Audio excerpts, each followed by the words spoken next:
News ಮೊದಲಿಗೆ headlines. ಜಿಲ್ಲಾ ಖಾಸಗಿ ಶಿಕ್ಷಣ ಸಂಸ್ಥೆಗಳ ವಿವಿಧ ಬೇಡಿಕೆಗಳಿಗೆ ಆಗ್ರಹಿಸಿ ಬೃಹತ್ ಕಾಲ್ನಡಿಗೆ ಜಾಥಾ. ಮಂತ್ರಾಲಯದಲ್ಲಿ ಶ್ರೀ ಗುರುರಾಯರ ಆರಾಧನಾ ಮಹೋತ್ಸವದ ಅಂಗವಾಗಿ ಮಹಾರಥೋತ್ಸವ, ಹೆಲಿಕಾಪ್ಟರ್ನಿಂದ ಪುಷ್ಪ ಸಿಂಚನ. ಆಶಾ ಕಾರ್ಯಕರ್ತೆಯರ ವಿವಿಧ ಬೇಡಿಕೆಗಳಿಗೆ ಆಗ್ರಹಿಸಿ 3 ದಿನಗಳ ಅಹೋರಾತ್ರಿ ಪ್ರತಿಭಟನೆ ಪ್ರಾರಂಭ. ಸೆಪ್ಟೆಂಬರ್ 30ರಿಂದ 3 ದಿನ ಸಿಂಧನೂರಿನಲ್ಲಿ ಜನವಾದಿ ಮಹಿಳಾ ಸಂಘಟನೆಯ 12ನೇ ರಾಜ್ಯ ಸಮ್ಮೇಳನ, ಶ್ಯಾಮಲಾ ಕಲಾಲ್ ಮಂಡಿ. ಪರಿಶಿಷ್ಟ ಜಾತಿಗಳ ಒಳ ಮೀಸಲಾತಿ ವರ್ಗೀಕರಣ, ನಾಗಮೋಹನ್ ದಾಸ್ ಆಯೋಗ ವರದಿಯ ವೈಜ್ಞಾನಿಕ ಕ್ರಮ, ರವೀಂದ್ರನಾಥ್ ಪಟ್ಟಿ ಆರೋಪ. ಧರ್ಮಸ್ಥಳ ಕ್ಷೇತ್ರದ ವಿರುದ್ಧ ಸುಳ್ಳು ಪ್ರಚಾರ, ಕ್ರಮಕ್ಕೆ ಆಗ್ರಹಿಸಿ ಮನವಿ. ಆಗಸ್ಟ್ 16ರಂದು ಇಸ್ಕಾನ್ನಿಂದ ಶ್ರೀಕೃಷ್ಣ ಜನ್ಮಾಷ್ಟಮಿ, ವಿವಿಧ ಕಾರ್ಯಕ್ರಮ, ಸಾರಥಿ ಶ್ಯಾಮದಾಸ್. ಮತ್ತು ಎಸ್ಟಿ ಜಾತಿ ಪ್ರಮಾಣ ಪತ್ರ ದುರ್ಬಳಕೆ, 13ರಂದು ಯಾದಗಿರಿಯಲ್ಲಿ ಪ್ರತಿಭಟನೆ, ರಘುವೀರ್ ನಾಯಕ್. ಖಾಸಗಿ ಶಾಲಾ ಕಾಲೇಜುಗಳ ಮಾನ್ಯತೆ ನವೀಕರಣದಲ್ಲಿರುವ ಗೊಂದಲಗಳನ್ನು ನಿವಾರಣೆ ಮಾಡುವಂತೆ ಹಾಗೂ ವಿದ್ಯಾರ್ಥಿಗಳ ಶುಲ್ಕದ ಮೇಲೆ ಜಿಎಸ್ಟಿ ಹೇರುವುದು ಸೇರಿದಂತೆ ಖಾಸಗಿ ಶಿಕ್ಷಣ ಸಂಸ್ಥೆಗಳ ವಿವಿಧ ಬೇಡಿಕೆಗಳಿಗೆ ಆಗ್ರಹಿಸಿ ಜಿಲ್ಲೆಯ ವಿವಿಧ ಖಾಸಗಿ ಶಿಕ್ಷಣ ಸಂಸ್ಥೆಗಳ ಒಕ್ಕೂಟದಿಂದ ಇಂದು ನಗರದ ಡಾಕ್ಟರ್ ಬಿಆರ್ ಅಂಬೇಡ್ಕರ್ ವೃತ್ತದಲ್ಲಿ ಮಾನವ ಸರಪಳಿ ನಿರ್ಮಿಸಿ ಪ್ರತಿಭಟನೆಯನ್ನ ನಡೆಸಲಾಯಿತು. ಶಾಲಾ ಕಾಲೇಜುಗಳ ಮಾನ್ಯತೆ ನವೀಕರಣದಲ್ಲಿರುವ ಗೊಂದಲಮಯ ಅಂಶಗಳನ್ನ ತೆಗೆದುಹಾಕಿ ನವೀಕರಣ ವ್ಯವಸ್ಥೆಯನ್ನ ಸರಳೀಕರಣಗೊಳಿಸುವುದು, ಅಗ್ನಿಶಾಮಕ ಸುರಕ್ಷತೆ ಪ್ರಮಾಣ ಪತ್ರ ಪಡೆಯಲು ಕಷ್ಟವಾಗುತ್ತಿದ್ದು ಅದನ್ನು ಸರಳೀಕರಣಗೊಳಿಸಿ ನಿಗದಿತ ಅವಧಿಯೊಳಗೆ ಅಗ್ನಿಶಾಮಕ ಸುರಕ್ಷತಾ ಪ್ರಮಾಣ ಪತ್ರ ಶಿಕ್ಷಣ ಸಂಸ್ಥೆಗಳ ಕೈ ಸೇರಬೇಕು ಎಂದು ಆಗ್ರಹಿಸಲಾಯಿತು. ಇದೇ ವೇಳೆ ಖಾಸಗಿ ಶಿಕ್ಷಣ ಸಂಸ್ಥೆಗಳ ಒಕ್ಕೂಟದ ಪ್ರಧಾನ ಕಾರ್ಯದರ್ಶಿ ನಾಗರಾಜ್ ಮಸ್ಕಿ ಮಾತನಾಡಿ, ಖಾಸಗಿ ಶಿಕ್ಷಣ ಸಂಸ್ಥೆಗಳು ಹಾಗೂ ಅಲ್ಲಿ ಕೆಲಸ ಮಾಡುವ ಶಿಕ್ಷಕರು ಸಿಬ್ಬಂದಿಗಳಿಗೆ ಆಗುತ್ತಿರುವ ಅನ್ಯಾಯವನ್ನ ಸರಿಪಡಿಸಬೇಕು. ಮುಖ್ಯವಾಗಿ ಅಗ್ನಿಶಾಮಕ ಸುರಕ್ಷತಾ ಪ್ರಮಾಣ ಪತ್ರ, ಶಿಕ್ಷಕರು, ಆಡಳಿತ ಮಂಡಳಿಗಳ ಸುರಕ್ಷತೆಯನ್ನ ಒದಗಿಸಬೇಕಿದೆ ಎಂದರು. ಕಲ್ಯಾಣ ಕರ್ನಾಟಕ ಅಭಿವೃದ್ಧಿ ಮಂಡಳಿಯಿಂದ ಸರ್ಕಾರ ಪ್ರತಿ ವರ್ಷ 5,000 ಕೋಟಿ ನೀಡುತ್ತಿದೆ, ಆದರೆ ಅದು ಸರಿಯಾಗಿ ಬಳಕೆಯಾಗುತ್ತಿಲ್ಲ. ಆರೋಗ್ಯ ಕ್ಷೇತ್ರದಂತೆ ಶಿಕ್ಷಣಕ್ಕೆ ಹೆಚ್ಚು ಒತ್ತು ನೀಡಬೇಕು. ಚುನಾವಣೆ ಮತ್ತು ಇತರೆ ಸರ್ಕಾರಿ ಕಾರ್ಯಕ್ರಮ ಖಾಸಗಿ ಶಿಕ್ಷಣ ಸಂಸ್ಥೆಯ ಬಸ್ಸುಗಳನ್ನ ಬಳಸಲಾಗುತ್ತದೆ, ಅದರ ವೆಚ್ಚವನ್ನ ಖಾಸಗಿ ಶಿಕ್ಷಣ ಸಂಸ್ಥೆಗಳೇ ಭರಿಸುತ್ತಿವೆ. ಕೂಡಲೇ ಸಾರಿಗೆ ನಿಗಮಕ್ಕೆ ನೀಡಿದಂತೆ ವಾಹನದ ಇಂಧನ ವೆಚ್ಚ ಮತ್ತು ಚಾಲಕರ ಭತ್ಯೆಯನ್ನ ಸರ್ಕಾರದಿಂದ ನೀಡಬೇಕು ಎಂದು ಆಗ್ರಹಿಸಿದರು. ಪ್ರತಿಭಟನಾ ಮೆರವಣಿಗೆಯು ಮಹಾತ್ಮ ಗಾಂಧಿ ಜಿಲ್ಲಾ ಕ್ರೀಡಾಂಗಣದ ಆವರಣದಿಂದ ಆರಂಭವಾಗಿ ಡಾಕ್ಟರ್ ಬಿಆರ್ ಅಂಬೇಡ್ಕರ್ ವೃತ್ತದಲ್ಲಿ ಮಾನವ ಸರಪಳಿ ನಿರ್ಮಿಸಿ ನಂತರ ಬಸ್ ನಿಲ್ದಾಣದ ಮುಂಭಾಗ, ಮಹಾನಗರ ಪಾಲಿಕೆ ವಲಯ ಕಚೇರಿ, ಹಳೆ ಜಿಲ್ಲಾಧಿಕಾರಿ ಕಚೇರಿ ಮುಂಭಾಗದಿಂದ ವಾಲ್ಕಟ್ ಮೈದಾನ ತಲುಪಿತು. ಪ್ರತಿಭಟನೆಯಲ್ಲಿ 4,000ಕ್ಕೂ ಅಧಿಕ ಸಂಖ್ಯೆಯಲ್ಲಿ ಖಾಸಗಿ ಶಿಕ್ಷಣ ಸಂಸ್ಥೆಗಳ ಬೋಧಕ ಬೋಧಕೇತರ ಸಿಬ್ಬಂದಿಗಳು ಇದ್ದರು. ವಿನಂತಿ, ಲೈನಲ್ಲಿ ನಿಂತಬೇಕೆಂದು ವಿನಂತಿ. ಪ್ಲೀಸ್ ಜಾಯಿನ್ ದಯಮಾಡಿ.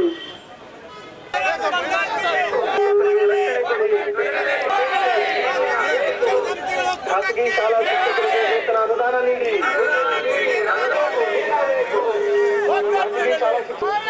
ಎಲ್ಲ ಖಾಸಗಿ ಶಾಲೆಗಳನ್ನು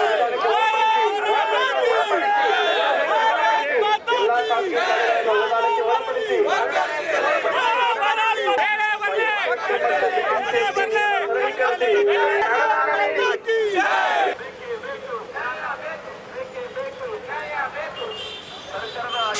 ಅವೈಜ್ಞಾನಿಕ ಸೂಚನೆಗಳನ್ನು ಕೈಬಿಡಿ. ಖಾಸಗಿ ಶಾಲಾ ಶಿಕ್ಷಕರಿಗೆ ವೇತನದ ನಿಯಮವನ್ನು ಕೈಬಿಡಿ. ಖಾಸಗಿ ಶಾಲಾ ಭಾರತ್ ಪತಾಕಿ ಬರಲು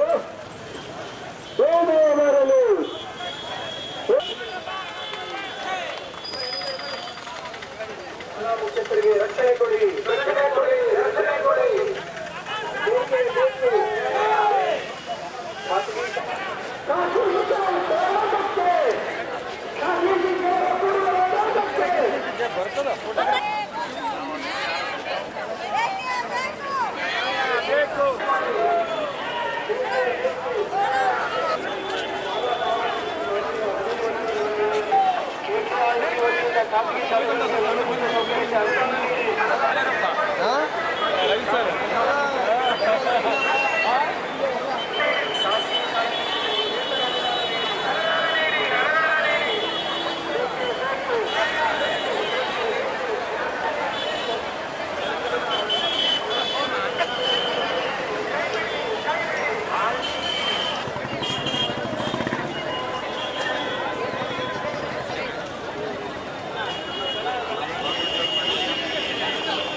ವಿಶೇಷವಾಗಿ ನಾನು ಬಹಳ ಗರ್ವದಿಂದ ಅಭಿಮಾನದಿಂದ ಹೇಳ್ತೇನೆ. ಅನೇಕ ಸಂಘಟನೆಗಳಿದ್ರು ಅಪ್ರೋಚ್ ಆಗಿ ಎಲ್ಲ ನೋಡ್ಕೊಂಡಿರತ್ತ ನಮ್ಮ ರಾಯಚೂರು ಜಿಲ್ಲೆ ನಮ್ಮ ಬೇಡಿಕೆ ಇಡೀ ರಾಜ್ಯಕ್ಕೆ ನಾವು ಪ್ರಯತ್ನ ಮಾಡ್ತಾ ಇದ್ದೀವಿ. ಬರೀ ನಮ್ಮ ಕಲ್ಯಾಣ ಕರ್ನಾಟಕದ ಈ ಮತ್ತು ಆಯುರ್ವೇದಿಕ ಮತ್ತು ಮೆಡಿಕಲ್ ಸಂಸ್ಥೆಗಳನ್ನು ಒಳಗೊಂಡಂತ ನಮ್ಮ ಆರ್ಟಿಕಲ್ 371 ರೂವಾರಿ ಎಲ್ಲದರಲ್ಲಿ ಭಾಗವಹಿಸತಕ್ಕಂತ ರಜಾಕ್ ಉಸ್ತಾದ್ ಮೊದಲೇ ಮಾತು ಸರ್. ಇವತ್ತೆಲ್ಲ ಈ ಮಟ್ಟಕ್ಕೆ ಮುಟ್ಟಬೇಕಾದ್ರೆ ಶಿಕ್ಷಕರೇ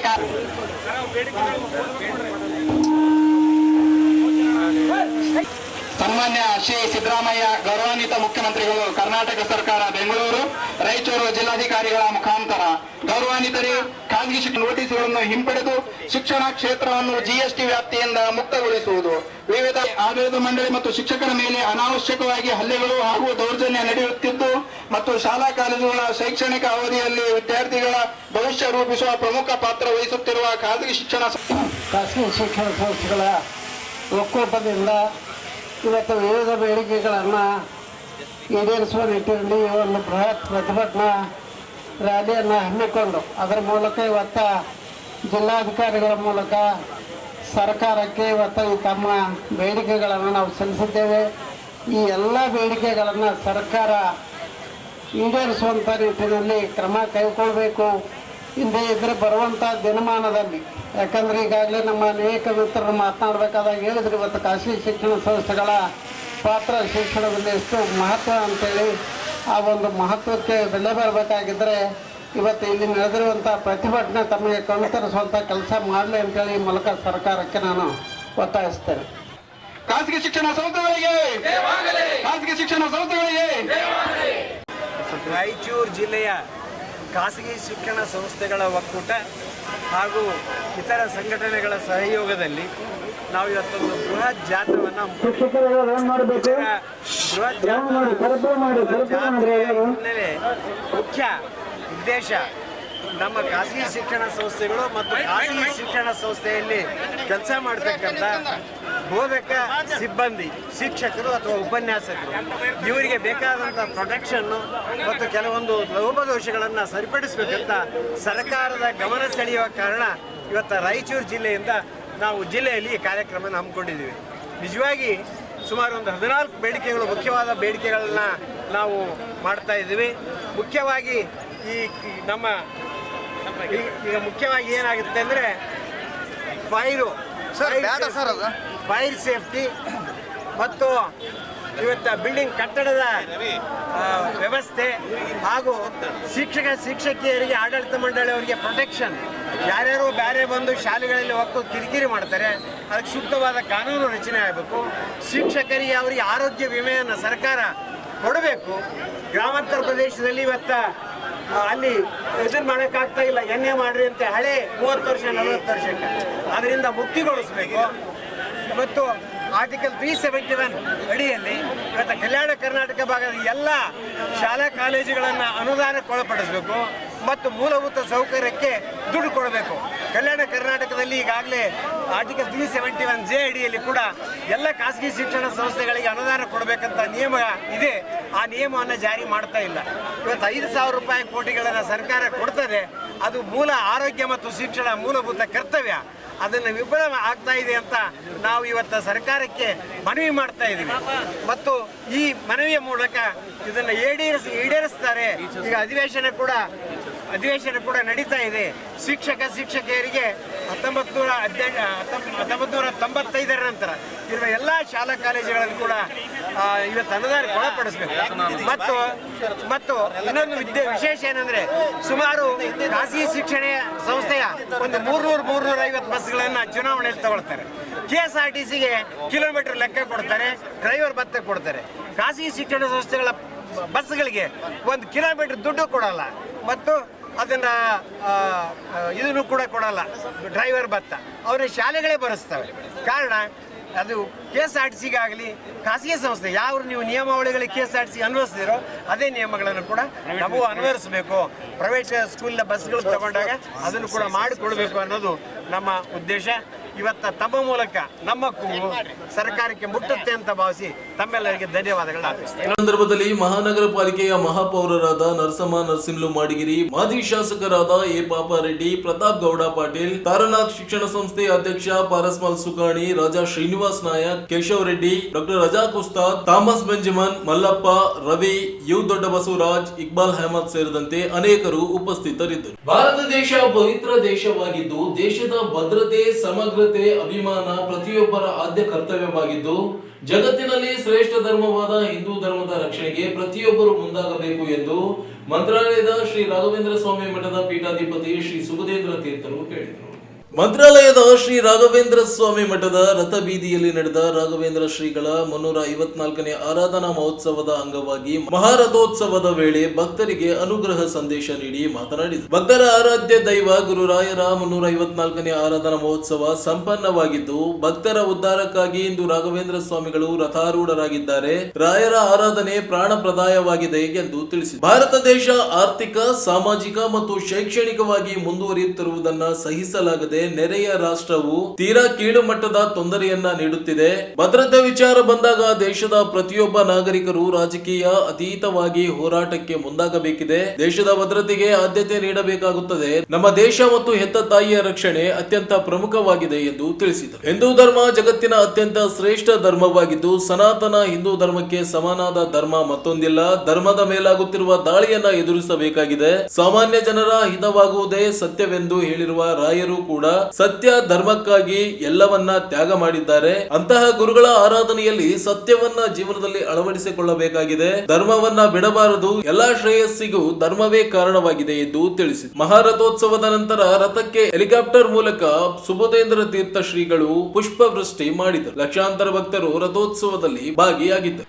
ಆಶಾ ಕಾರ್ಯಕರ್ತರಿಗೆ ಕೇಂದ್ರ ಸರ್ಕಾರದ ಪ್ರೋತ್ಸಾಹಧನ ಸೇರಿದಂತೆ ವಿವಿಧ ಬೇಡಿಕೆಗಳ ಈಡೇರಿಕೆಗೆ ಆಗ್ರಹಿಸಿ ಕರ್ನಾಟಕ ರಾಜ್ಯ ಸಂಯುಕ್ತ ಆಶಾ ಕಾರ್ಯಕರ್ತೆಯರ ಸಂಘದ ವತಿಯಿಂದ ಪ್ರತಿಭಟನೆಯನ್ನ ನಡೆಸಲಾಯಿತು. ಮುಖ್ಯಮಂತ್ರಿಗಳು ಘೋಷಿಸಿದ ರಾಜ್ಯದ ಗೌರವಧನ ಮತ್ತು ಕೇಂದ್ರದ ಪ್ರೋತ್ಸಾಹಧನ ಸೇರಿಸಿ ಮಾಸಿಕ ಕನಿಷ್ಠ 10,000 ಗ್ಯಾರಂಟಿಯನ್ನ ಏಪ್ರಿಲ್ ತಿಂಗಳಿನಿಂದ ಅನ್ವಯವಾಗುವಂತೆ ಆದೇಶ ಹೊರಡಿಸಬೇಕು. 2025ರ ಮಾರ್ಚ್ ರಾಜ್ಯ ಬಜೆಟ್ ನಲ್ಲಿ ಎಲ್ಲಾ ಅಂಗನವಾಡಿ ಮತ್ತು ಬಿಸಿಯೂಟ ಕಾರ್ಯಕರ್ತೆಯರಿಗೆ 1,000 ರೂಪಾಯಿ ಪ್ರೋತ್ಸಾಹಧನ ಹೆಚ್ಚಳ ಮಾಡಿದಂತೆಯೇ ಎಲ್ಲಾ ಆಶಾ ಕಾರ್ಯಕರ್ತೆಯರಿಗೂ ಸಹ ಹೆಚ್ಚಳ ಮಾಡಬೇಕು ಎಂದು ಮನವಿ ಮಾಡಿದರು. ಆಶಾ ಕಾರ್ಯಕರ್ತೆಯರು ಕಾರ್ಯನಿರ್ವಹಿಸುವ ಜನಸಂಖ್ಯೆಯ ಮಿತಿಯನ್ನ ಹೆಚ್ಚಿಸುವುದನ್ನ ಕೈಬಿಡಬೇಕು. ಯಾವುದೇ ಆಶಾ ಕಾರ್ಯಕರ್ತೆಯರನ್ನ ಕೆಲಸದಿಂದ ತೆಗೆಯಬಾರದು.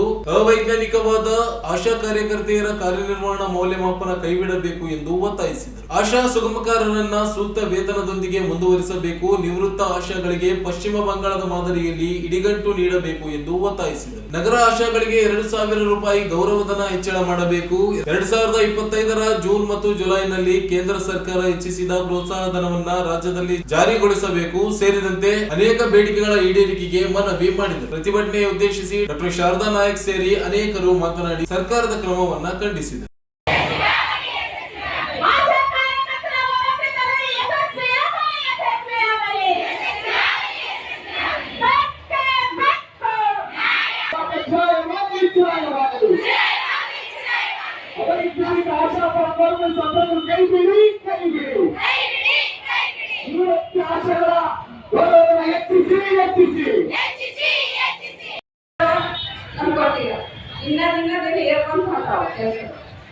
ಅದಲ್ಲದೆ ನೀವು ನಿಮ್ಮ ಕರ್ತವ್ಯಗಳು ಏನಂತಂದ್ರೆ ನಾನು ನೋಡೋದಾದ್ರೆ ತಾಯಿ ಮತ್ತು ಮಕ್ಕಳ ಆರೋಗ್ಯ ಸುಧಾರಣೆ ಫಸ್ಟ್ ನಿಮ್ದು ಕೆಲಸ.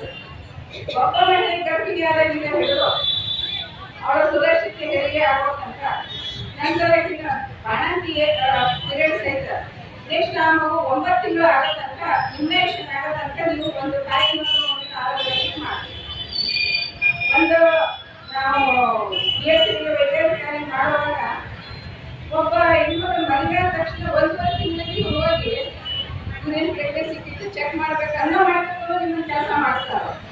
1 ತಿಂಗಳಿಗೆ ನೀವು ಯಾಕೆ ಟೆಸ್ಟ್ ಮಾಡಿಲ್ಲ ಅಲ್ಲಿಂದ ಕರ್ಕೊಂಡು ಇಷ್ಟೊಂದು ಜವಾಬ್ದಾರಿ ಕೊಟ್ಟು ನಿಮ್ಮವರು ಕೆಲಸ ಕೊಡ್ತಾರೆ. ಸರ್ಕಾರ ನಿಮ್ಮನ್ನು ಯಾವುದೇ ಒಂದು ಜವಾಬ್ದಾರಿ ಜಾಯಿನ್ ಮಾಡ್ತಾರೆ. ಅದರಲ್ಲಿ ತಾಯಿ ಮಕ್ಕಳ ಆರೋಗ್ಯ ಅಲ್ಲೇ ಅದು ಬಿಟ್ಟು ಪಲ್ಸ್ ಪೋಲಿಯೋ ಪ್ರತಿ ವರ್ಷ ನಾವೆಲ್ಲರೂ ಒಂದು ಕಾರ್ಯಕ್ರಮದಲ್ಲಿ ಭಾಗವಹಿಸ್ತೀವಿ. ಅದರಲ್ಲಿ ಎಲ್ಲ ಸರ್ವೆಗಳು TB ಸರ್ವೆ ಇರ್ಬೋದು, ಡೆಂಗ್ಯೂ ಸರ್ವೆ ಇರ್ಬೋದು, ಮಲೇರಿಯಾ ಇರ್ಬೋದು, ಹೀಗೆ ಅನೇಕ ಸರ್ವೆ ಕಾರ್ಯಕ್ರಮಗಳಲ್ಲಿ ನಿಮ್ಮ ರಾಜ್ಯ ಸರ್ಕಾರದವರು ತೊಡಗಿಸಿಕೊಳ್ತಾರೆ.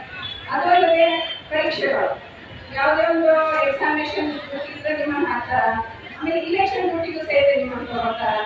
ಈ ಸಂದರ್ಭದಲ್ಲಿ ಸಂಘದ ಅಧ್ಯಕ್ಷ ತಿರುಮಲರಾವ್, ಜಿಲ್ಲಾ ಕಾರ್ಯದರ್ಶಿ ಮಹೇಶ್, ಆಶಾ ಕಾರ್ಯಕರ್ತೆಯರ ಸಂಘದ ಅಧ್ಯಕ್ಷೆ ಈರಮ್ಮ, ಪ್ರಭಾವತಿ, ಶೈಲಜಾ, ಮಲ್ಲಮ್ಮ, ಶ್ರೀದೇವಿ, ಲಕ್ಷ್ಮಿ, ಗೌರಮ್ಮ, ಈರಮ್ಮ, ಅಣ್ಣಪ್ಪ ಸೇರಿದಂತೆ ಅನೇಕರು ಭಾಗವಹಿಸಿದ್ದರು. ಅಖಿಲ ಭಾರತ ಜನವಾದಿ ಮಹಿಳಾ ಸಂಘಟನೆ 12ನೇ ರಾಜ್ಯ ಸಮ್ಮೇಳನ ಆಗಸ್ಟ್ 30ರಿಂದ ಸೆಪ್ಟೆಂಬರ್ 1ರವರೆಗೆ ಸಿಂಧನೂರು ನಗರದಲ್ಲಿ ಆಯೋಜಿಸಲಾಗಿದೆ ಎಂದು ಸಂಘಟನೆಯ ಉಪಾಧ್ಯಕ್ಷೆ ಶ್ಯಾಮಲಾ ಕಲಾಲ್ ಬಂಡಿ ಹೇಳಿದರು. ಅವರಿಂದು ಮಾಧ್ಯಮಗೋಷ್ಠಿಯನ್ನ ಉದ್ದೇಶಿಸಿ ಮಾತನಾಡಿ, ಮಹಿಳೆಯರಿಗೆ ಘನತೆಯ ಬದುಕು ನಮ್ಮ ಹಕ್ಕು ಎಂಬ ಘೋಷವಾಕ್ಯದೊಂದಿಗೆ ಸಮ್ಮೇಳನ ನಡೆಯಲಿದೆ. ಸಂಘಟನೆ ಸ್ವಾತಂತ್ರ್ಯ ಪೂರ್ವದಿಂದಲೂ ಮಹಿಳೆಯರ ಅಸ್ಮಿತೆಗಾಗಿ ಹೋರಾಟ ನಡೆಸುತ್ತಾ ಬಂದಿದೆ. 1981ರಿಂದ ಅಧಿಕೃತ ಜನವಾದಿ ಮಹಿಳಾ ಸಂಘಟನೆಯಾಗಿ ಕಾರ್ಯನಿರ್ವಹಿಸುತ್ತಿದೆ. ಮಹಿಳಾ ವಿಮೋಚನೆ ಸಂಘಟನೆ ಧ್ಯೇಯವಾಗಿದ್ದು, ಪ್ರತಿ 3 ವರ್ಷಕ್ಕೆ ಜಿಲ್ಲೆ, ರಾಜ್ಯ, ರಾಷ್ಟ್ರ ಮಟ್ಟದಲ್ಲಿ ಪುನರ್ರಚನೆಯೊಂದಿಗೆ ಸಂಘಟನಾತ್ಮಕವಾಗಿ ಕಾರ್ಯನಿರ್ವಹಿಸುತ್ತಿದೆ. ರಾಜ್ಯದ ಎಲ್ಲಾ ಜಿಲ್ಲೆಗಳಿಂದ ಸರಿಸುಮಾರು 500 ಜನ ಪ್ರತಿನಿಧಿಗಳು ಭಾಗವಹಿಸಲಿದ್ದಾರೆ. ಜಿಲ್ಲೆಯಲ್ಲಿ ಅಪೌಷ್ಟಿಕತೆ, ರಕ್ತಹೀನತೆ, ಸ್ತ್ರೀ ಭ್ರೂಣ ಹತ್ಯೆ, ನಿರುದ್ಯೋಗ, ವಲಸೆ, ಮಹಿಳಾ ಸಾಗಾಣಿಕೆ ಸಮಸ್ಯೆಗಳಿಂದ ಮಹಿಳೆಯರ ಸ್ಥಿತಿ ಶೋಚನೀಯವಾಗಿದ್ದು, ಎಲ್ಲಾ ಹಂತದ ಪರಿಸ್ಥಿತಿಯನ್ನ ಪರಾಮರ್ಶಿಸಿ ಪರಿಹಾರಾತ್ಮಕ ಸಮ್ಮೇಳನ ನಡೆಯಲಿದೆ ಎಂದರು. ಇನ್ನು ಇದೇ ವೇಳೆ ಜಿಲ್ಲಾ ಕಾರ್ಯದರ್ಶಿ ವರಲಕ್ಷ್ಮಿ ಮಾತನಾಡಿ, ಜನವಾದಿ ಮಹಿಳಾ ಸಂಘಟನೆ ರಾಷ್ಟ್ರೀಯ ಅಧ್ಯಕ್ಷೆ ಮರಿಯಮ್ಮ ದವಾಳೆ, ರಾಜ್ಯ ಉಸ್ತುವಾರಿ ವಾಸುಕಿ ಸಮ್ಮೇಳನದಲ್ಲಿ ಭಾಗವಹಿಸಲಿದ್ದಾರೆ. ಸಿಂಧನೂರಿನಲ್ಲಿ ಮಹಿಳೆಯರ ಬೃಹತ್ ರ್ಯಾಲಿ ನಡೆಯಲಿದೆ. 3 ದಿನಗಳವರೆಗೆ ವಿವಿಧ ಗೋಷ್ಠಿಗಳು, ಚರ್ಚೆ, ಸಂವಾದಗಳು, ಬಹಿರಂಗ ಸಭೆಗಳು ನಡೆಯಲಿವೆ. ಸಮ್ಮೇಳನದಲ್ಲಿ ಭಾಗವಹಿಸುವ ಮಹಿಳೆಯರಿಗೆ ಉಚಿತ ಊಟ, ವಸತಿ ವ್ಯವಸ್ಥೆಯನ್ನ ಮಾಡಲಾಗಿದೆ. ಸಿಂಧನೂರಿನ ರಾಯಲ್ ಫಂಕ್ಷನ್ ಹಾಲ್ ನಲ್ಲಿ ರಾಜ್ಯ ಸಮ್ಮೇಳನ ನಡೆಯಲಿದ್ದು, ಮಹಿಳೆಯರು ಹೆಚ್ಚಿನ ಸಂಖ್ಯೆಯಲ್ಲಿ ಭಾಗವಹಿಸುವಂತೆ ಮನವಿ ಮಾಡಿದರು.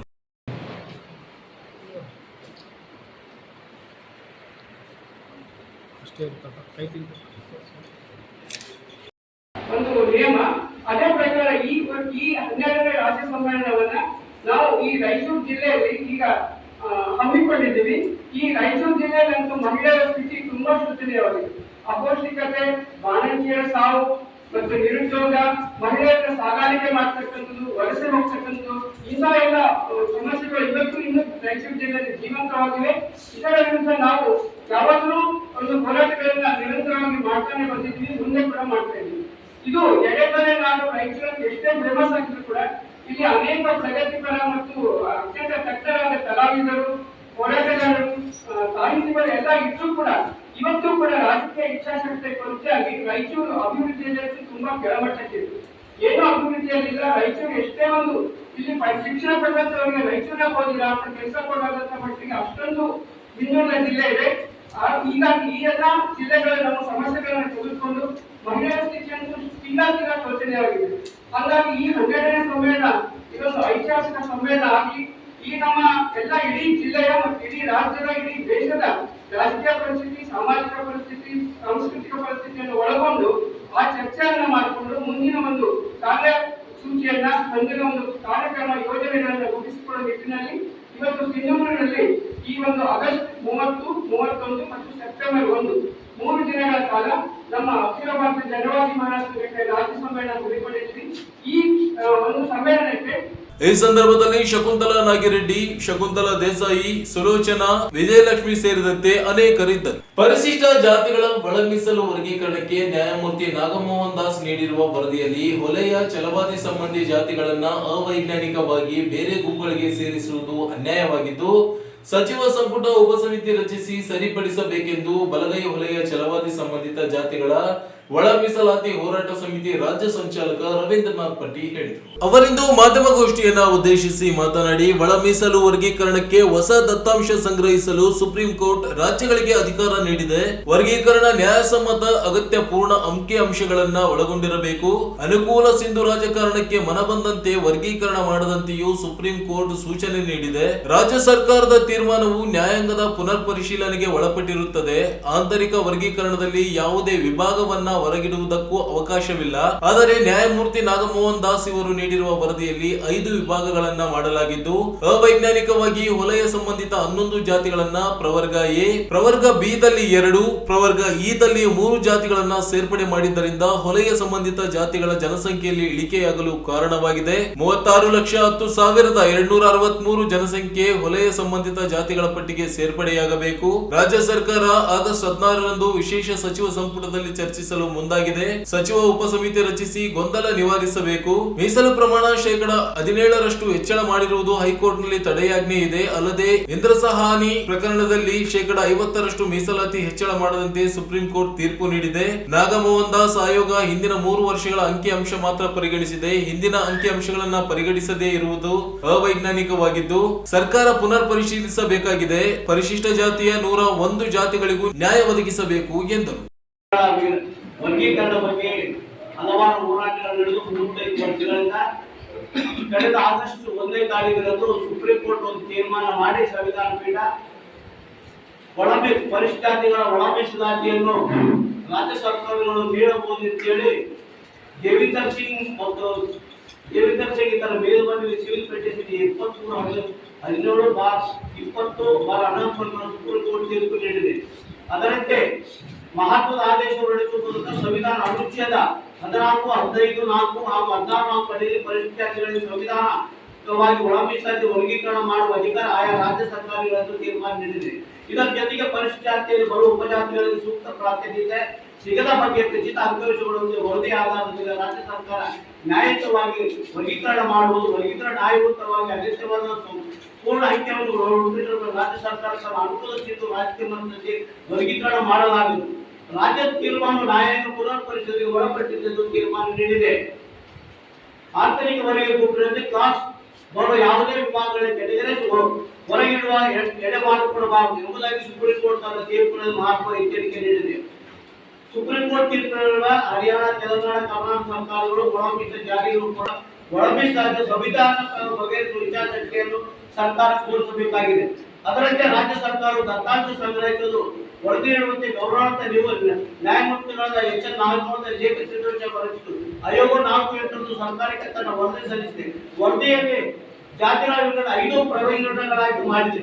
ಇದೇ ವೇಳೆ ಎಂ ಈರಣ್ಣ ಮಾತನಾಡಿ, ನ್ಯಾಯಮೂರ್ತಿ ನಾಗಮೋಹನ್ ದಾಸ್ ನೀಡಿರುವ ವರದಿಯಲ್ಲಿ ವಲಯ ಸಂಬಂಧಿತ ಜಾತಿಗಳನ್ನ ಬೇರೆ ಜಾತಿಗಳಿಗೆ ಸೇರ್ಪಡೆ ಮಾಡಿರುವುದು ಅವೈಜ್ಞಾನಿಕವಾಗಿದೆ, ಕೂಡಲೇ ಪರಾಮರ್ಶಿಸಬೇಕು ಎಂದರು. ಈ ಸಂದರ್ಭದಲ್ಲಿ ಜಗನ್ನಾಥ್ ಸುಂಕಾರಿ, ನರಸಿಂಹಲು ನೆಲಹಾಳ್, ರಾಜು ಪಟ್ಟಿ, ಯಲ್ಲಪ್ಪ ಬೊಮ್ಮನಾಳ್, ಮಹೇಶ್, ಆರ್ ಚಂದ್ರಶೇಖರ್, ಪರಶುರಾಮ್ ಸೇರಿದಂತೆ ಅನೇಕರು ಉಪಸ್ಥಿತರಿದ್ದರು. ಧರ್ಮಸ್ಥಳದ ಶ್ರೀ ಮಂಜುನಾಥ ಸ್ವಾಮಿ ದೇವಸ್ಥಾನ ಮತ್ತು ಧರ್ಮಾಧಿಕಾರಿ ವೀರೇಂದ್ರ ಹೆಗಡೆ ಅವರ ಕುಟುಂಬಕ್ಕೆ ಕಳಂಕ ತರಲು ಸಾಮಾಜಿಕ ಜಾಲತಾಣದಲ್ಲಿ ಅವರ ವಿರುದ್ಧ ವಿಡಿಯೋ ತುಣುಕುಗಳನ್ನ ಹರಿಬಿಟ್ಟು ಸುಳ್ಳು ಸುದ್ದಿ ಪ್ರಚಾರ ಮಾಡಿ ಯೂಟ್ಯೂಬ್ ಮತ್ತು ಫೇಸ್ಬುಕ್ ಮೂಲಕ ಧಾರ್ಮಿಕ ಭಾವನೆಗಳಿಗೆ ಧಕ್ಕೆ ಉಂಟು ಮಾಡಿದ ಕಿಡಿಗೇಡಿಗಳ ವಿರುದ್ಧ ಕ್ರಮ ಕೈಗೊಳ್ಳುವಂತೆ ಆಗ್ರಹಿಸಿ ಶ್ರೀ ಧರ್ಮಸ್ಥಳ ಭಕ್ತಾಭಿಮಾನಿಗಳ ವೇದಿಕೆಯಿಂದ ಪ್ರತಿಭಟನೆ ನಡೆಸಲಾಯಿತು. ನಗರದ ಎಕ್ಲಾಸ್ಪುರ್ ಬೈಪಾಸ್ ವೃತ್ತದಲ್ಲಿ ಜಮಾಯಿಸಿದ ಪ್ರತಿಭಟನಾಕಾರರು ಬೈಪಾಸ್ನಿಂದ ನೂತನ ಜಿಲ್ಲಾಡಳಿತ ಭವನದವರೆಗೆ ಮೆರವಣಿಗೆ ಮೂಲಕ ಆಗಮಿಸಿದರು. ಸುಳ್ಳು ಸುದ್ದಿ ಮಾಡಿ ಅಪಪ್ರಚಾರ ಮಾಡುತ್ತಿರುವ ಯೂಟ್ಯೂಬ್ ಚಾನೆಲ್ಗಳ ವಿರುದ್ಧ ಘೋಷಣೆ ಹಾಕಿದರು. ಕೀಳು ಮಟ್ಟದ ಭಾಷೆ ಬಳಸಿ ಧರ್ಮಸ್ಥಳ ಶ್ರೀ ಮಂಜುನಾಥ ಮತ್ತು ಧರ್ಮಾಧಿಕಾರಿ ವೀರೇಂದ್ರ ಹೆಗಡೆ ಅವರ ಕುಟುಂಬಕ್ಕೆ ಕಳಂಕ ತರುವ ಕೆಲಸ ಮಾಡುತ್ತಿರುವುದು ಖಂಡನೀಯ ಎಂದರು. ಕೆಲವು ಕಿಡಿಗೇಡಿಗಳು ದಾಖಲೆ ಇಲ್ಲದೆ ಸುಳ್ಳು ಸುದ್ದಿ ಬಿತ್ತರಿಸಿ ಅಪಪ್ರಚಾರ ಮಾಡುತ್ತಿದ್ದು, ಕೂಡಲೇ ಅಂತಹ ಕಿಡಿಗೇಡಿಗಳನ್ನ ಬಂಧಿಸಲು ಆಗ್ರಹಿಸಿದರು. ಅನಾಮಿಕ ದೂರಿನ ಮೇರೆಗೆ ಸರ್ಕಾರ ಎಸ್ಐಟಿ ಮೂಲಕ ತನಿಖೆ ನಡೆಸುತ್ತಿರುವುದನ್ನ ಗೌರವಿಸುತ್ತೇವೆ. ಆದರೆ ಕೆಲವು ಕಿಡಿಗೇಡಿಗಳು ಸುಳ್ಳು ಸುದ್ದಿ ಮಾಡುತ್ತಿದ್ದು, ಇದರಿಂದಾಗಿ ಭಕ್ತರಿಗೆ ಗೊಂದಲ ಮೂಡಿಸಿದಂತಾಗುತ್ತದೆ ಎಂದು ಆಪಾದಿಸಿದರು. ಸೌಜನ್ಯಾಳಿಗೆ ನ್ಯಾಯ ಒದಗಿಸಲು ಧರ್ಮಸ್ಥಳದ ಧರ್ಮಾಧಿಕಾರಿ ಕುಟುಂಬದ ವಿರುದ್ಧ ಷಡ್ಯಂತ್ರ ನಡೆಸಿದ್ದನ್ನ ಖಂಡಿಸಿದರು. ಸುಳ್ಳು ಸುದ್ದಿ ಮಾಡಲು ಬೆಂಬಲಿಸುತ್ತಿರುವವರ ವಿರುದ್ಧ ತನಿಖೆ ನಡೆಸಬೇಕು. ಸಾಮಾಜಿಕ ಜಾಲತಾಣದಲ್ಲಿ ಅಪಪ್ರಚಾರ ಮಾಡಿದವರ ವಿರುದ್ಧ ಕ್ರಮ ಕೈಗೊಳ್ಳಬೇಕು. ಸುಳ್ಳು ಸುದ್ದಿಗಳು ಮಾಡುವವರ ವಿರುದ್ಧ ಕಾನೂನು ಕ್ರಮ ಜರುಗಿಸಬೇಕು ಎಂದು ಒತ್ತಾಯಿಸಿದರು.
24 ತಾಸು ಯಾರೇ ಬಂದ್ರು ಅವರ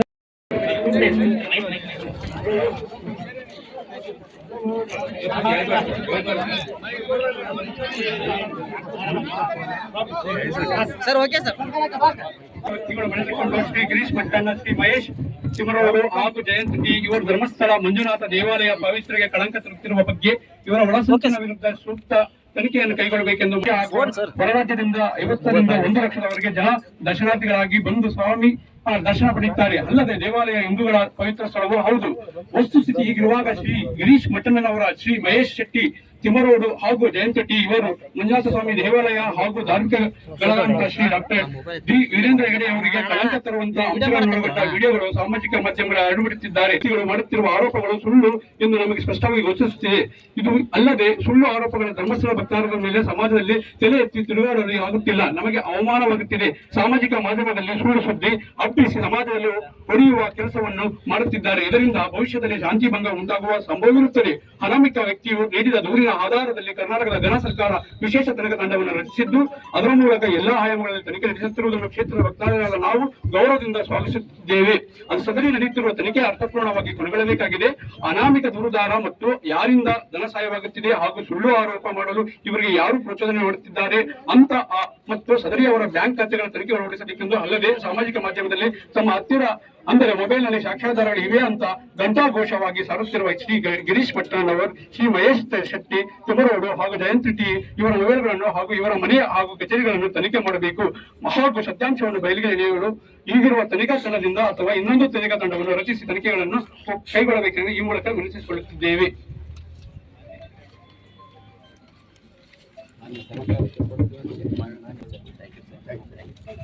ಈ ಸಂದರ್ಭದಲ್ಲಿ ಚಂದ್ರಶೇಖರ್ ಪಾಟೀಲ್ ಮಿರ್ಜಾಪುರ್, ನಾಗರಾಜ್ ಬಾಲ್ಕಿ, ಪರಮೇಶ್ವರ್ ಸಾಲಿಮಠ್, ಬಸವರಾಜ್ ಬಾಯಿದೊಡ್ಡಿ, ವಿಶ್ವನಾಥ್, ಮಂಜುನಾಥ್, ರಾಜಶೇಖರ್, ಕಿರಣ್, ರಾಚಯ್ಯ, ಚಂದ್ರ, ಅಶೋಕ್ ಸೇರಿದಂತೆ ನೂರಾರು ಮಹಿಳೆಯರು ಭಾಗವಹಿಸಿದರು. ಇಸ್ಕಾನ್ ಸಂಸ್ಥೆಯಿಂದ ಆಗಸ್ಟ್ 16ರಂದು ಶ್ರೀ ಕೃಷ್ಣ ಜನ್ಮಾಷ್ಟಮಿಯನ್ನ ಅದ್ದೂರಿಯಾಗಿ ಆಚರಣೆ ಮಾಡಲು ಸಿದ್ಧತೆ ನಡೆಸಲಾಗುತ್ತಿದೆ ಎಂದು ರಾಯಚೂರು ಇಸ್ಕಾನ್ ದೇವಾಲಯದ ಕೇಂದ್ರ ವ್ಯವಸ್ಥಾಪಕ ಸಾರಥಿ ಶ್ಯಾಮದಾಸ್ ಹೇಳಿದರು. ಅವರಿಂದು ಮಾಧ್ಯಮಗೋಷ್ಠಿಯನ್ನ ಉದ್ದೇಶಿಸಿ ಮಾತನಾಡಿ, ಸರಿಸುಮಾರು 20,000 ಜನರು ಭಾಗವಹಿಸುವ ಶ್ರೀ ಕೃಷ್ಣ ಜನ್ಮಾಷ್ಟಮಿ ಕಾರ್ಯಕ್ರಮದಲ್ಲಿ 5,253 ಶ್ರೀ ಕೃಷ್ಣನ ಅವತಾರದ ಆಚರಣೆ ನಡೆಯಲಿದೆ. ಅಂದು ಮಧ್ಯರಾತ್ರಿಯಿಂದ ಪೂಜಾ ಕೈಂಕರ್ಯಗಳು ಪ್ರಾರಂಭಗೊಳ್ಳುತ್ತವೆ. ಮಂಗಳಾರತಿ, ಅಖಂಡ ಭಗವದ್ಗೀತೆ ಪಠಣ, ಅನ್ನದಾನ ಸೇವೆ, ಪಲ್ಲಕ್ಕಿ ಉತ್ಸವ, ತೆಪ್ಪೋತ್ಸವ, ಸಾಂಸ್ಕೃತಿಕ ಕಾರ್ಯಕ್ರಮಗಳು, ಮಹಾ ಅಭಿಷೇಕ ಕಾರ್ಯಕ್ರಮಗಳು ನಡೆಯಲಿವೆ. ಕೃಷ್ಣ ಜನ್ಮಾಷ್ಟಮಿ ಅಂಗವಾಗಿ ನಗರದ 25 ಶಾಲೆಗಳಲ್ಲಿ ಚಿತ್ರಕಲೆ, ರಸಪ್ರಶ್ನೆ ಸ್ಪರ್ಧೆ ಆಯೋಜನೆ ಮಾಡಲಾಗಿತ್ತು. ವಿಜೇತರಿಗೆ ಪದಕ, ಪ್ರಮಾಣ ಪತ್ರ ನೀಡಲಾಗುತ್ತದೆ. ಕಳೆದ 13 ವರ್ಷಗಳಿಂದ ಇಸ್ಕಾನ್ ನಲ್ಲಿ ಶ್ರೀಕೃಷ್ಣ ಜನ್ಮಾಷ್ಟಮಿಯೊಂದಿಗೆ ಏಕತೆ, ಸಹಾನುಭೂತಿ, ಸಂಸ್ಕೃತಿ, ಸಂಸ್ಕಾರ ರಕ್ಷಣೆ ಕುರಿತು ಮಾಹಿತಿ ನೀಡುವ ಕೆಲಸ ಮಾಡಲಾಗುತ್ತಿದೆ ಎಂದರು. ಶ್ರೀಕೃಷ್ಣ ಜನ್ಮಾಷ್ಟಮಿ ಉತ್ಸವವನ್ನು ವಿಜೃಂಭಣೆಯಿಂದ ಆಚರಣೆ ಮಾಡ್ತಾ ಇದ್ದೀವಿ. ಸುಮಾರು 13 ವರ್ಷಗಳಿಂದ ರಾಯಚೂರಿನಲ್ಲಿ ಸ್ಥಿತವಾಗಿ ಶ್ರೀಕೃಷ್ಣ ಜನ್ಮಾಷ್ಟಮಿಯ ಆಚರಣೆ ಮಾಡ್ತಾ ಬರ್ತಾ ಇದ್ದೀವಿ. ಸಣ್ಣ ಒಕ್ಕೂಟದಿಂದ ಇಂದಿನ ದಿವಸ 20,000ಕ್ಕೂ ಹೆಚ್ಚು ಭಕ್ತಾದಿಗಳು ಭಾಗವಹಿಸ್ತಾ ಇದ್ದಾರೆ ಹಬ್ಬದಲ್ಲಿ. ದಿನವಿಡೀ ನಾನಾ ರೀತಿಯ ಪೂಜಾ ಕಾರ್ಯಕ್ರಮಗಳು, ಬೆಳಗ್ಗೆ 4:30ರಿಂದ ಮಂಗಳಾರತಿ, ನಂತರ ಶ್ರೀಮದ್ ಭಗವದ್ಗೀತೆ ಪಠಣ, ಸಂಪೂರ್ಣ 700 ಶ್ಲೋಕಗಳ ಅಖಂಡ ಪಠಣ ಆಗುತ್ತೆ. ನಂತರ ಪಲ್ಲಕ್ಕಿ ಉತ್ಸವ, ಶ್ರೀ ರಾಧಾಕೃಷ್ಣ ಪಲ್ಲಕ್ಕಿ ಉತ್ಸವ, ನಂತರ ತೆಪ್ಪೋತ್ಸವ. ಸಂಜೆಯ ಸಮಯದಲ್ಲಿ ಸಾಂಸ್ಕೃತಿಕ ಕಾರ್ಯಕ್ರಮಗಳು ನಾನಾ ಸಾಂಸ್ಕೃತಿಕ ತಂಡಗಳಿಂದ, ರಾತ್ರಿ ಮಹಾ ಅಭಿಷೇಕ, ಅವು ದಿನವಿಡೀ ಬರುವಂತ ಸಕಲ ಭಕ್ತಾದಿಗಳಿಗೆ ಅನ್ನದಾನ ಸೇವೆ ಇರುತ್ತೆ. ಹೀಗೆ ಕೃಷ್ಣನ ಒಂದು ಭಕ್ತಿಯ ಪ್ರಚಾರ ಮಾಡಲಿಕ್ಕೆ, ಕೃಷ್ಣ ಸೇವೆ ತೊಡಗಿಸಲಿಕ್ಕೆ ವಿಶೇಷವಾದಂತಹ ಸಮಾರಂಭ. ಇದಲ್ಲದೆ ಇಸ್ಕಾನ್ ರಾಯಚೂರಿನಲ್ಲಿ ನಮ್ಮ ಧ್ಯೇಯವು ದೇವಾಲಯ ಚಟುವಟಿಕೆಗಳನ್ನು ಮೀರಿ ಆಧ್ಯಾತ್ಮಿಕ, ಸಾಂಸ್ಕೃತಿಕ ಮತ್ತು ಮಾನವೀಯ ಉಪಕ್ರಮಗಳ ಮೂಲಕ ಸಮುದಾಯಕ್ಕೆ ಸೇವೆ ಸಲ್ಲಿಸಲು ನಾವು ಬದ್ಧರಾಗಿದ್ದೇವೆ. ಈ ಸಂದರ್ಭದಲ್ಲಿ ಗಣಾಶ್ರಮ, ಅಭಿಷೇಕ್, ಶ್ರೀನಿವಾಸ್, ಪದನಂದಿನಿ, ಲಲಿತಾ, ಶಶಿಮುಖಿ ಸಖಿ ಸೇರಿದಂತೆ ಅನೇಕರು ಉಪಸ್ಥಿತರಿದ್ದರು. ಪರಿಶಿಷ್ಟ ಪಂಗಡ ಸಮುದಾಯಕ್ಕೆ ಅನ್ಯಾಯ ಮಾಡಿ ನಕಲಿ ಎಸ್ಟಿ ಪ್ರಮಾಣ ಪತ್ರ ನೀಡಿರುವುದನ್ನು ತಡೆಗಟ್ಟಲು ಆಗ್ರಹಿಸಿ ಆಗಸ್ಟ್ 13ರಂದು ಯಾದಗಿರಿಯಲ್ಲಿ ಬೃಹತ್ ಪ್ರತಿಭಟನೆ ನಡೆಸಲು ನಿರ್ಧರಿಸಲಾಗಿದೆ ಎಂದು ಹೈದರಾಬಾದ್ ಕರ್ನಾಟಕ ಪ್ರದೇಶ ವಾಲ್ಮೀಕಿ ನಾಯಕ ಸಂಘದ ವಿಭಾಗೀಯ ಕಾರ್ಯದರ್ಶಿ ರಘುವೀರ್ ನಾಯಕ್ ಹೇಳಿದರು. ಅವರಿಂದು ಮಾಧ್ಯಮಗೋಷ್ಠಿಯನ್ನ ಉದ್ದೇಶಿಸಿ ಮಾತನಾಡಿ, ನಾಯಕ ಸಮುದಾಯ ಪರ್ಯಾಯ ಪದಗಳಾದ ತಳವಾರ್, ಪರಿಹಾರ ಎಂದು ಕೇಂದ್ರ ಸ್ಪಷ್ಟ ಆದೇಶಗಳಿದ್ದರೂ ಹಿಂದುಳಿದ ಪಟ್ಟಿಯಲ್ಲಿರುವ ತಳವಾರ್, ಪರಿಹಾರ ಹೆಸರಿನಲ್ಲಿ ನಕಲಿ ಜಾತಿ ಪ್ರಮಾಣ ಪತ್ರ ಪಡೆಯಲಾಗುತ್ತಿದೆ. ಮೀಸಲಾತಿ ದುರ್ಬಳಕೆ ಅವ್ಯವಹಿತವಾಗಿ ನಡೆಯುತ್ತಿರುವುದನ್ನು ತಡೆಯಲು ವಾಲ್ಮೀಕಿ ಗುರುಪೀಠದ ಶ್ರೀ ಪ್ರಸನ್ನಾನಂದಪುರಿ ಸ್ವಾಮೀಜಿ ನೇತೃತ್ವದಲ್ಲಿ ಬೃಹತ್ ಪ್ರತಿಭಟನೆ ನಡೆಯಲಿದ್ದು, ಸಮುದಾಯದ ಜನರು ಹೆಚ್ಚಿನ ಸಂಖ್ಯೆಯಲ್ಲಿ ಭಾಗವಹಿಸಬೇಕು ಎಂದರು. ಸಹಕಾರ ಸಚಿವ ಕೆಎನ್ ರಾಜಣ್ಣ ಇವರನ್ನ ಸಂಪುಟದಿಂದ ಕೈಬಿಟ್ಟಿರುವುದನ್ನ ಖಂಡಿಸುವುದಾಗಿ ಹೇಳಿ, ನೆರೆ ಮತ್ತು ಸತ್ಯವನ್ನ ಮಾತನಾಡಿದ್ದರಿಂದ ಕಾಂಗ್ರೆಸ್ ನಾಯಕರು ಏಕಾಏಕಿ ಸಚಿವ ಸ್ಥಾನದಿಂದ ಕೈಬಿಟ್ಟಿದ್ದಾರೆ. ಪಕ್ಷದಲ್ಲಿ ಸತ್ಯವನ್ನ ಮಾತನಾಡಿರುವುದು ಸಹ ಅಪರಾಧವೆಂದು ಭಾವಿಸಿರುವುದು ಖಂಡನೀಯವಾಗಿದೆ. ಕೂಡಲೇ ಮರಳಿ ಸಚಿವ ಸಂಪುಟಕ್ಕೆ ಸೇರ್ಪಡೆ ಮಾಡಿಕೊಳ್ಳಬೇಕು, ಇಲ್ಲದೆ ಹೋದಲ್ಲಿ ಹೋರಾಟ ತೀವ್ರಗೊಳಿಸುವುದಾಗಿ ಹೇಳಿದರು. ತಳವಾರ ಪರಿವಾರ ಅನ್ನೋದಿದೆ. ಪರಿವಾರಕ್ಕೆ ಏನೈತೆ, ಅದು ಒಂದು ಬೇರೆ ಸಮುದಾಯಗಳಲ್ಲಿ ವೃತ್ತಿ ಆಗಿರ್ಬೋದು. ಆದ್ರೆ ವಾಲ್ಮೀಕಿ ಸಮುದಾಯದಲ್ಲಿ ಅದೊಂದು ಜಾತಿ, ಅದು ನಾಯಕ ತಳವಾರ, ನಾಯಕ ಪರಿವಾರ ಅಂತ. ಹಾಗಾಗಿ ಯಾರು ಈಗ ಅರ್ಜಿ ಕೊಟ್ಟಾಗ ಏನಾಗ್ತಾ ಇದೆ, ತಳವಾರ ಅಂತ ಬಂದಿರೋರಿಗೆ ST ಸರ್ಟಿಫಿಕೇಟ್ ಇಶ್ಯೂ ಆಗೋದು ಆಗ್ತಾ ಇದೆ. ಇದು ಏನಾಗ್ತಾ ಇದೆ, ಮೀಸಲಾತಿ ವಂಚನೆ ಆಗ್ತಾ ಇದೆ. ಅದನ್ನ ಸಮುದಾಯ ತೀವ್ರವಾಗಿ ಖಂಡಿಸ್ತಾ ಬಂದಿದೆ. ಕೂಡಲೇ ಸರ್ಕಾರ ಎಚ್ಚೆತ್ತುಕೊಳ್ಬೇಕು. ಈ ನಕಲಿ ಪ್ರಮಾಣ ಪತ್ರಕ್ಕೆ ಕಡಿವಾಣ ಹಾಕಬೇಕು. ಇಲ್ಲಾಂದ್ರೆ ಇಡೀ ರಾಜ್ಯಾದ್ಯಂತ ಈ ಹೋರಾಟನ ನಾವು ಹಂತ ಹಂತವಾಗಿ ತೀವ್ರಗೊಳಿಸ್ತೀವಿ ಅಂತೇಳಿ ಈ ಮಾಧ್ಯಮಗೋಷ್ಠಿ ಮೂಲಕ ನಮ್ಮ ಸರ್ಕಾರಕ್ಕೆ ಆಗ್ರಹಿಸ್ತಾ ಇದ್ದೀವಿ. ಇನ್ನೊಂದು ಮುಖ್ಯ ವಿಷಯ ಏನಂತಂದ್ರೆ, ನಿನ್ನೆ ನಡೆದಿರ್ತಕ್ಕಂಥ ಘಟನೆ, ನೇರ ಮತ್ತು ನಿಷ್ಠುರವಾಗಿ ಮಾತಾಡ್ತಿರ್ತಕ್ಕಂಥ ಹಿರಿಯ ರಾಜಕಾರಣಿ KN ರಾಜಣ್ಣ ಅವರನ್ನ ಸಚಿವ ಸಂಪುಟದಿಂದ ಕೈಬಿಟ್ಟಿದ್ದಾರೆ. ಇದಕ್ಕೆ ಸಮುದಾಯ ತೀವ್ರವಾಗಿ ಖಂಡಿಸ್ತದೆ. ಯಾಕಂದ್ರೆ ಇದು 2ನೇ ಸಚಿವ ಸ್ಥಾನ ಇವರು ಪಡ್ಕೊಂತ ಇದ್ದಾರೆ ಪರಿಶಿಷ್ಟ ಪಂಗಡ. ಮೊದಲು ನಾಗೇಂದ್ರ ಅವ್ರದ್ದು, 2ನೇದು ರಾಜಣ್ಣ ಅವ್ರದ್ದು. ನಾಗೇಂದ್ರ ಅವ್ರದ್ದು ಮಂತ್ರಿ ಸ್ಥಾನ ತಗೊಂಡಾಗ ಆ ಒಂದು ಏನು ಪರಿಶಿಷ್ಟ ಪಂಗಡದ ಮಂತ್ರಿ ಸ್ಥಾನ ಯಾರಿಗೂ ಕೊಡ್ಲಿಲ್ಲ, ಮುಖ್ಯಮಂತ್ರಿಗಳು ತಮ್ಮ ಹತ್ರ ಇಟ್ಕೊಂಡ್ರು.